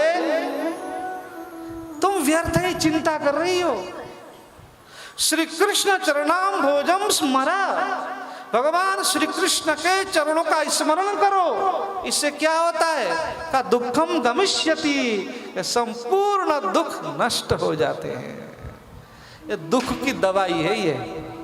जैसे पेट में दर्द हो या माथे में दर्द हो तो डॉक्टर के पास जाके टेबलेट लेके आते हो ना, गोली, और पानी के साथ निगल जाते हो, चाहे फिर गोली अपना आप काम करती है। पेट में दर्द हो तो पेट की भाई बीमारी ठीक करती है, माथे में दर्द हो तो माथे का दर्द ठीक करती है। ऐसे ही जीवन में कोई भी दुख हो, भगवान श्री कृष्ण के चरणों का स्मरण करने मात्र से ही नष्ट हो जाता है। ये दुख की दवाई है, इसलिए कर लिया करो, है ना?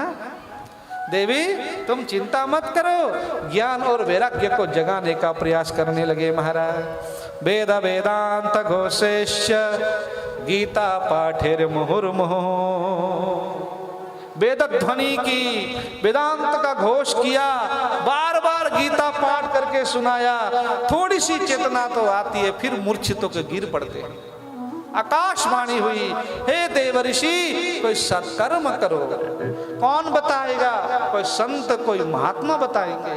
नारद जी महाराज सत्कर्म ढूंढने के लिए निकले। जो महाराज छोटे मोटे महात्मा थे उनसे पूछते तो कहते नारद जी आप तो ब्रह्मा जी के पुत्र, आपको नहीं पता तो हम कैसे बताएं सत्कर्म के बारे में। तो बड़े बड़े मठाधीश थे, उनको पता चला कि नारद जी सत्कर्म के बारे में पूछने आ रहे हैं। उन्होंने अपने अपने शिष्यों से कह दिया, बोल देना गुरु जी का मौन व्रत चल रहा है। पता तो था नहीं कौन सा सत्कर्म है। अब जिसको नारद जी को नहीं पता तो कौन बताए? अब बताओ, देवर्षि नारद जी आ रहे पूछने, कोई उत्तर देने वाला नहीं मिला नारद जी को। वो उत्तर ढूंढते ढूंढते ये पहुंच गए बद्री नारायण। यहाँ सनत कुमारों से मिले, सारी घटना बताई। सनत कुमारों ने कहा बस इतनी सी बात है। नारद जी कहते इतनी सी बात है, बहुत बड़ी बीमारी मालूम पड़ती है। जितनी भी दवाई थी, जो महाराज चटनी चूरन सब चटा दिया, ठीक नहीं हुए। सनत कुमार कहते हे देवर्षि मां चिंताम कुरु देवर्षे हर्षम चित्ते समावह उपाय सुख साध्योत्र वर्तते पूर्वै वही। देवर्षि आप चिंता न करें, जिस सत्कर्म के बारे में आपको आकाशवाणी ने कहा है ना, वो सत्कर्म पहले से ही गाया जा चुका है। कौन सा सत्कर्म? सनत कुमारों ने कहे नारद जी सुनो, श्रीमद् भागवतालाप सतुगीत शुकादिभिः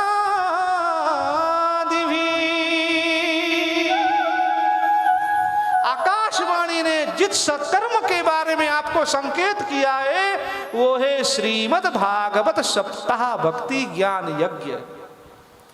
ये सुनकर नारद जी ने मुंह लटका लिया। सनत कुमारों ने कहा महाराज क्या हुआ? नारद जी कहते भागवत तो हमने भी पढ़ी है अपने पिता ब्रह्मा जी से, सुनिए भागवत। भागवत में जो भी कुछ है वो वेदों का ही तो ज्ञान है। सनत कुमारों ने समझाया नारद जी यही तो समझने की बात है, वेदों का ज्ञान है भागवत में, परंतु कोई व्यक्ति आम का फल चूसे। आम खाए हो आप लोगों ने? हाँ खाए हो ना आप लोग आम? हाँ मैंगो, क्या बढ़िया स्वादिष्ट मीठा मीठा होता है ना? मैंगो शेक बना के खूब पिए जाओ चकाचक, है ना? तो कोई व्यक्ति आम चूसे, आम का रस ले, फिर ये सोचे आहा जिस पेड़ से इतना मीठा फल निकला है उस पेड़ में और कितना स्वाद होगा, ये सोचकर फल को फेंक दे और आम के वृक्ष का पत्ते चबाने जाए तो रस मिलेगा? जो फल से हमें रस मिलता है वो आम के पेड़ के पत्तों से मिलता है क्या? आम की डालियों से, आम के जड़ों से नहीं मिलता। ये जरूर है कि वृक्ष का ही सार फल है, परंतु जो रस फल देता है हमें वो पेड़ नहीं दे पाता। ऐसे ही वेद तो पेड़ हैं, वृक्ष हैं, भागवत फल है। जो रस भागवत से मिलता है, जो आनंद, जो दिव्यता भागवत से मिलती है वो वेदों से हमें नहीं मिल पाती। इतना जरूर है कि वेद का ही ये पका हुआ फल है, वृक्ष वेद का सार है श्रीमद् भागवत। ये बस समझाया नारद जी को।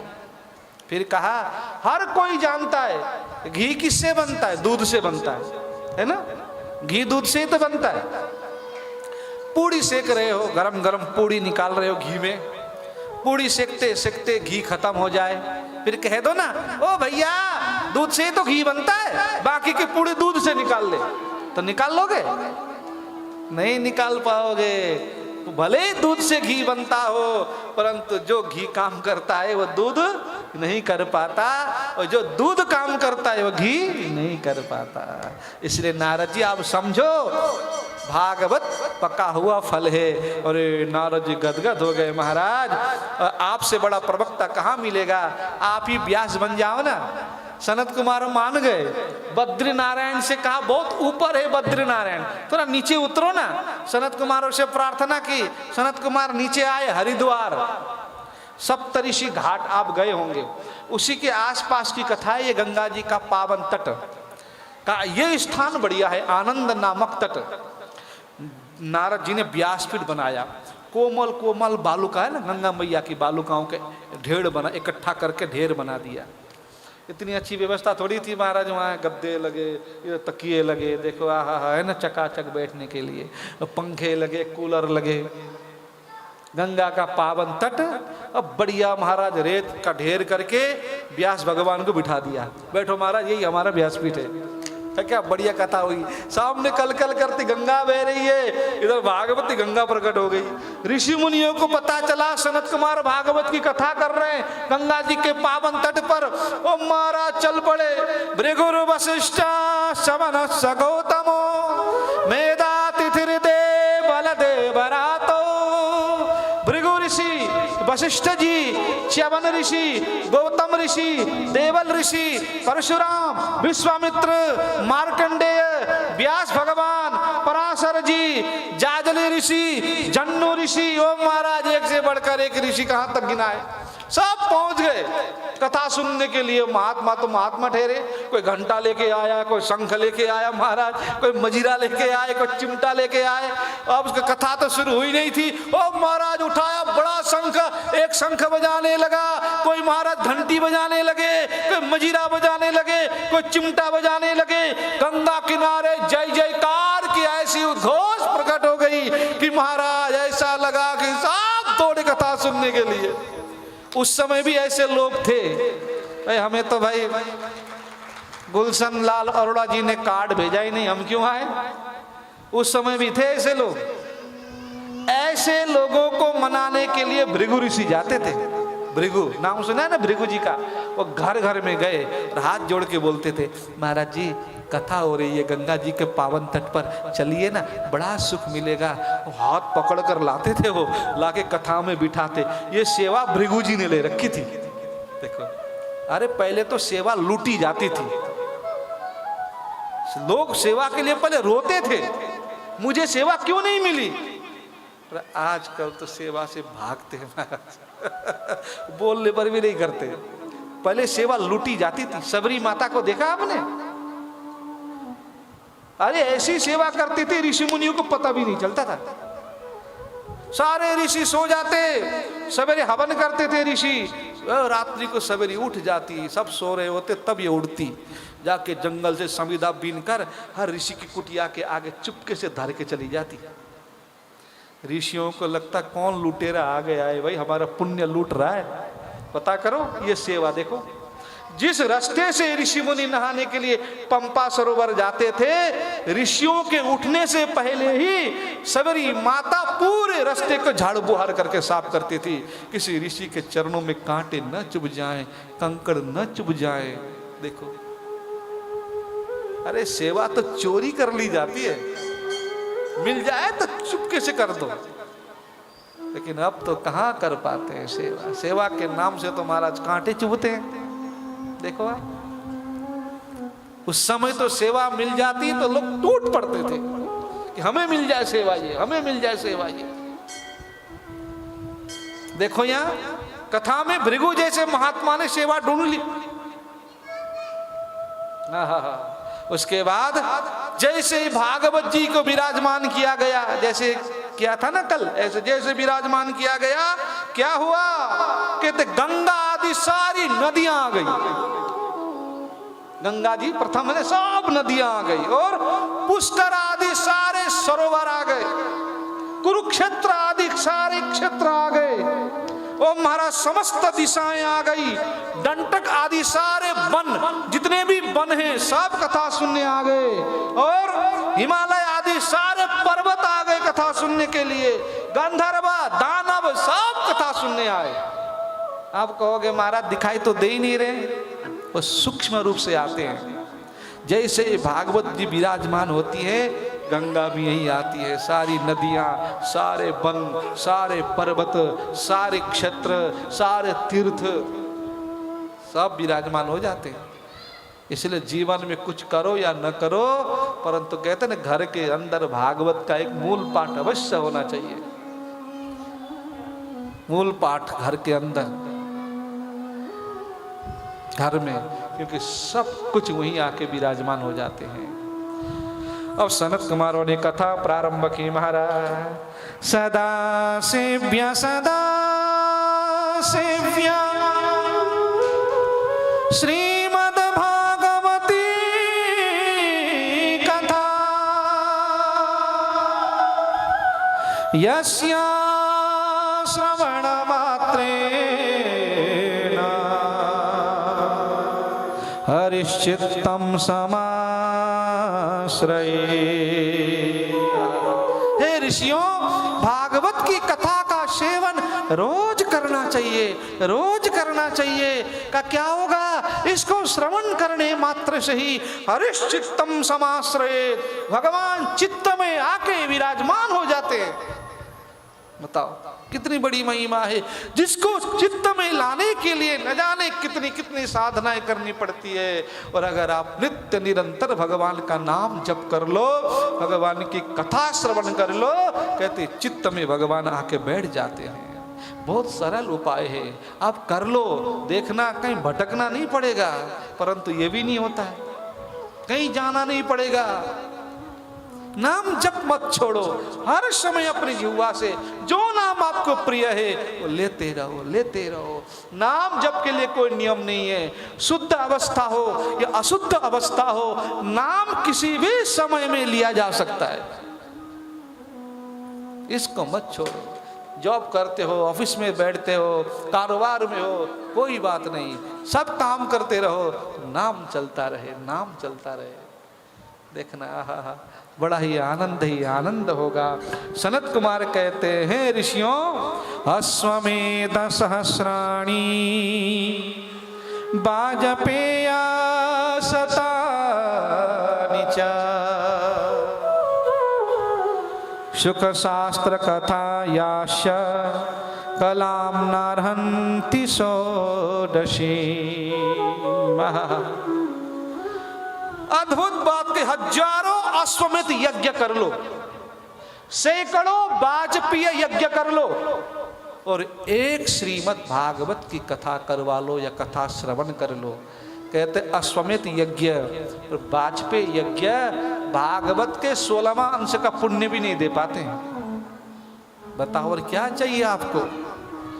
इतना ही नहीं, श्लोकार्धम श्लोकपादम वा पठेद भागवतं चया नित्यं पुण्यमवाप्नोति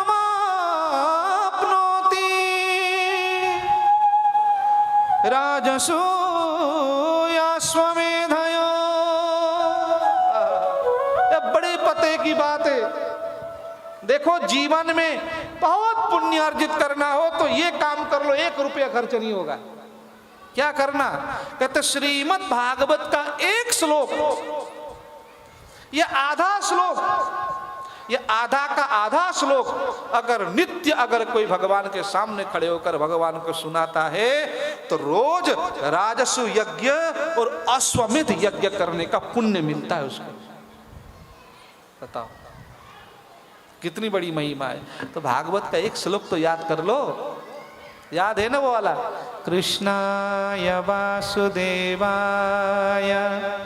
हरये परमात्मने प्रणतक्लेशनाशाय गोविंदाय नमो नमः।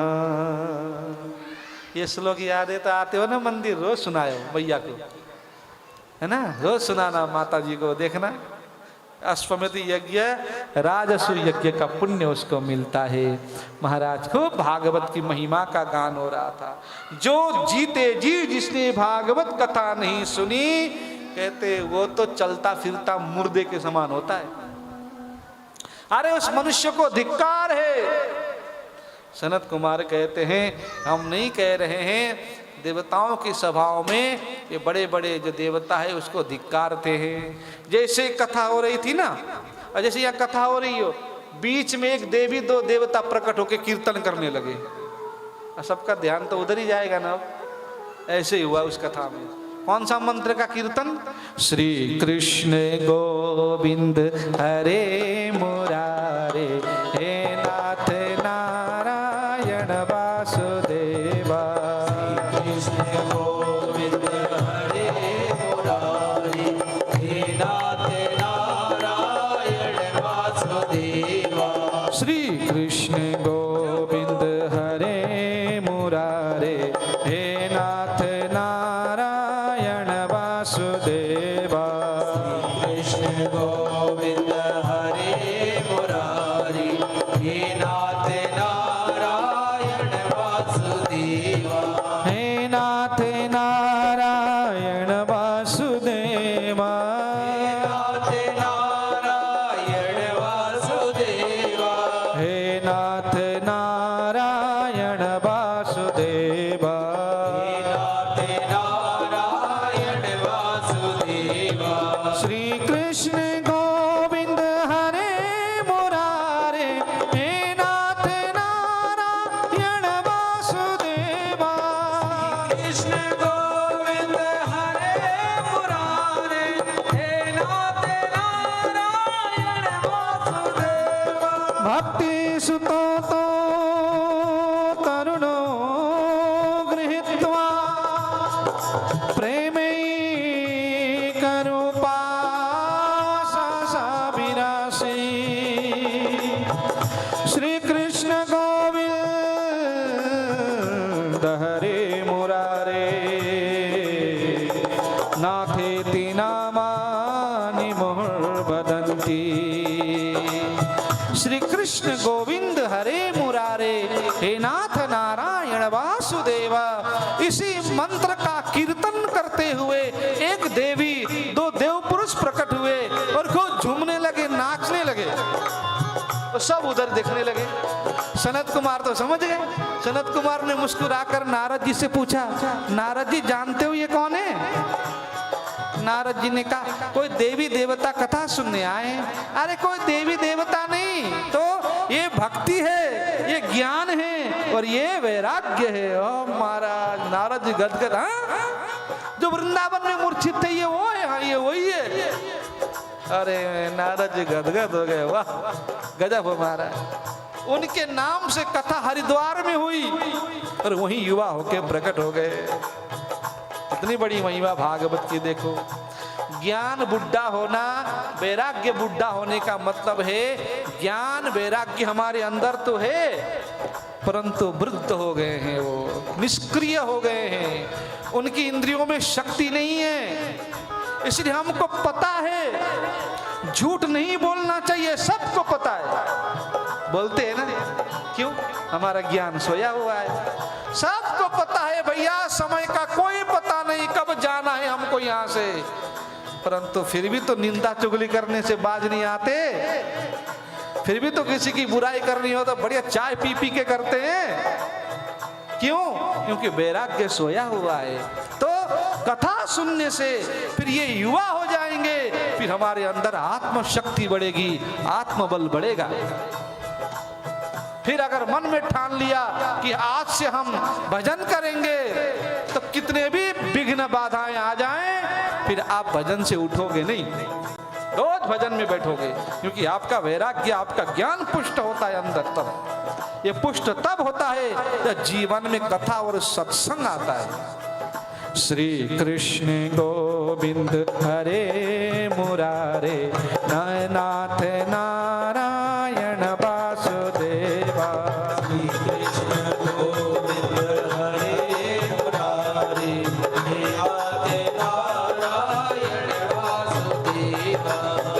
नाथ नारायण वासुदेवा।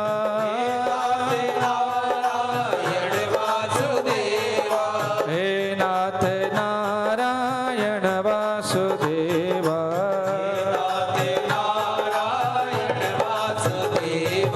श्री कृष्ण गोविंद हरे मुरारे, हे नाथ नारायण वासुदेवा।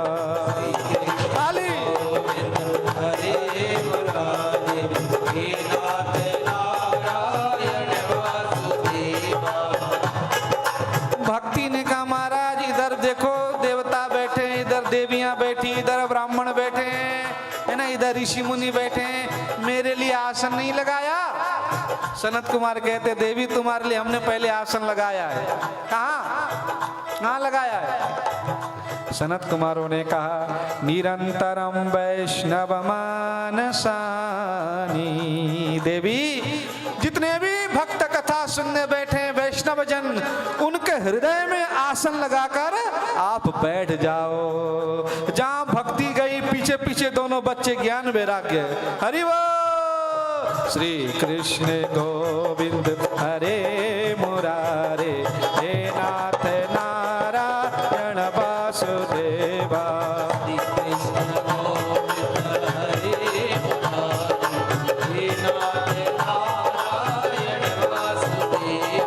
श्री कृष्ण गोविंद हरे मुरारे, हे नाथ नारायण वासुदेवा।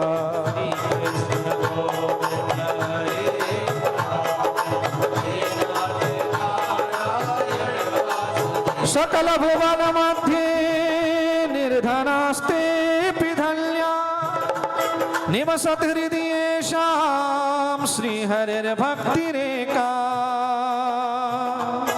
हरिरपि निजलोकौ सर्वथा तो विहाय,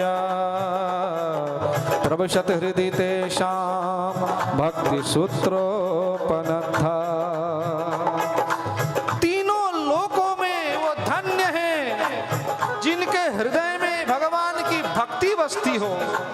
बाहर से भले वो निर्धन है, परंतु तीनों लोकों में सबसे बड़ा धनवान वो मनुष्य है जिसके अंदर भगवान की भक्ति वास करती है ना।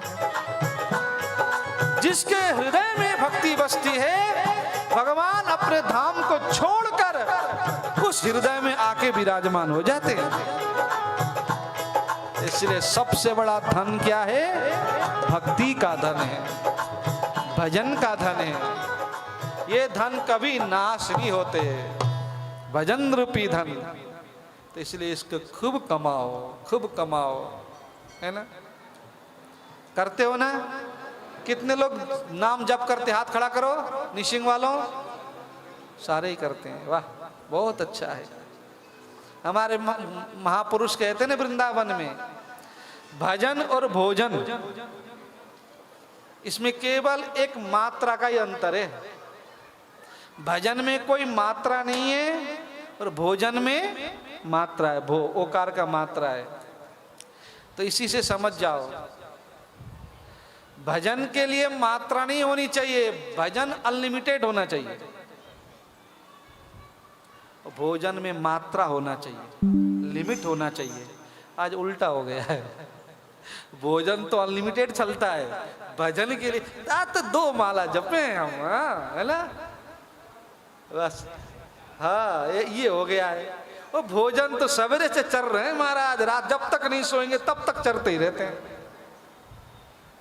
देखो आप, सवेरे उठते ही सबसे पहले हाथ मुंह भी नहीं धोते लोग, कहीं तो ऐसे चाय चाहिए पहले,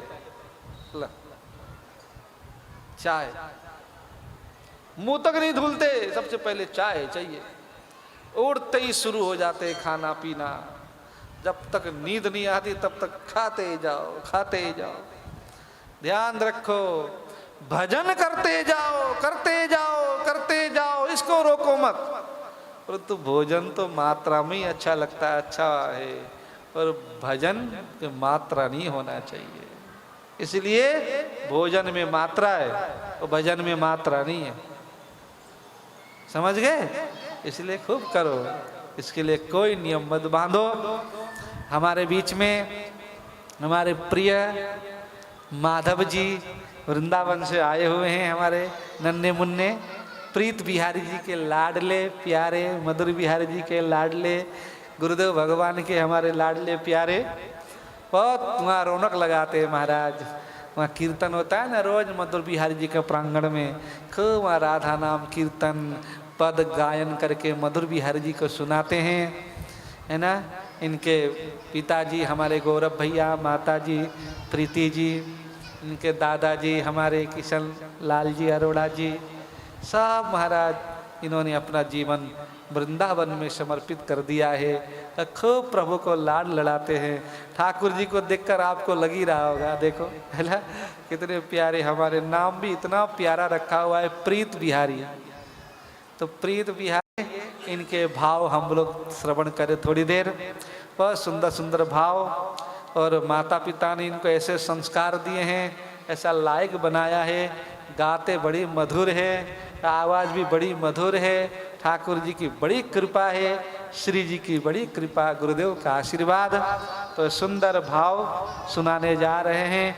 कहाँ से सुनाने जा रहे हैं, किसका पद है, ये सारा परिचय पहले देंगे, फिर भाव सुनाएंगे।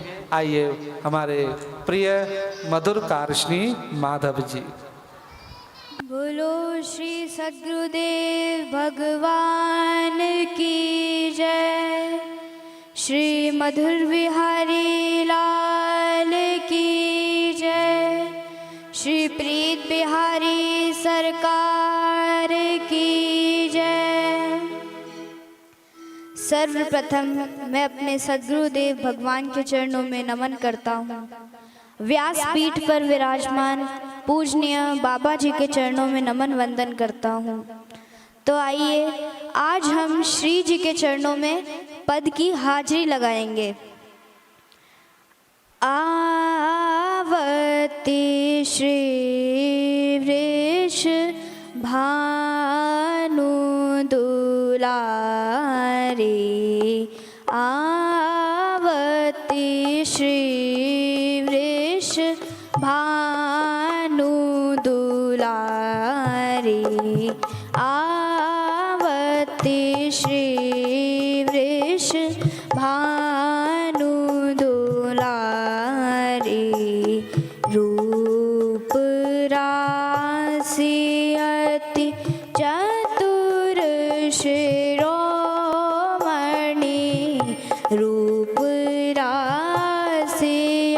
आरती चतुर शिरोमणि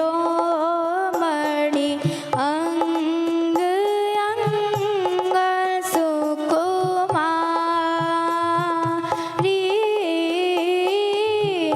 अंग अंग सुकुमारी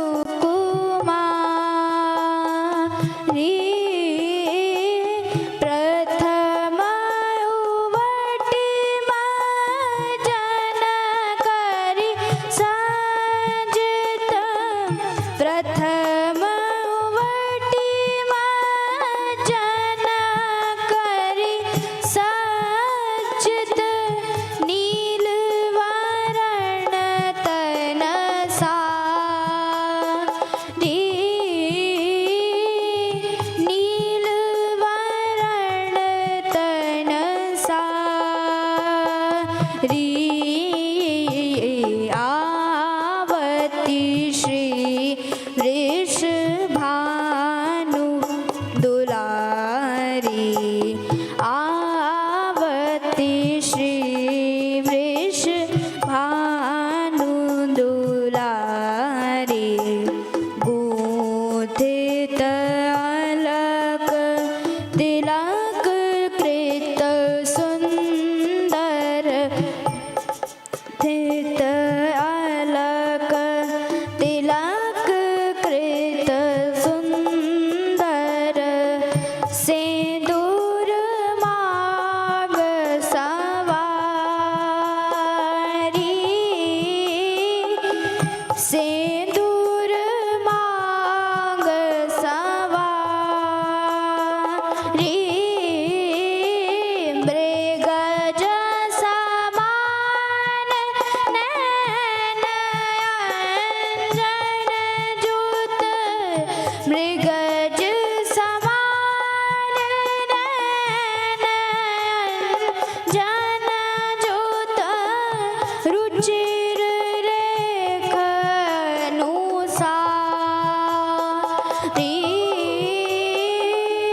रुचिर रेख अनुसारी आवती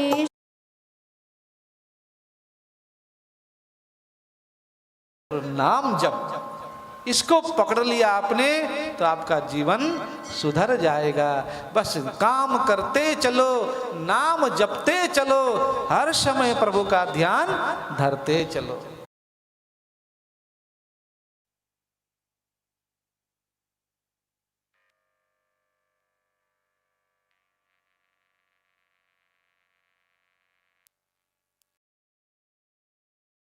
इतनी सी प्रार्थना करता हूं कि कल आप समय से यहाँ पंडाल में पहुंच के और इस कार्यक्रम को सफल बनाएं। बोल श्री कृष्ण भगवान की जय।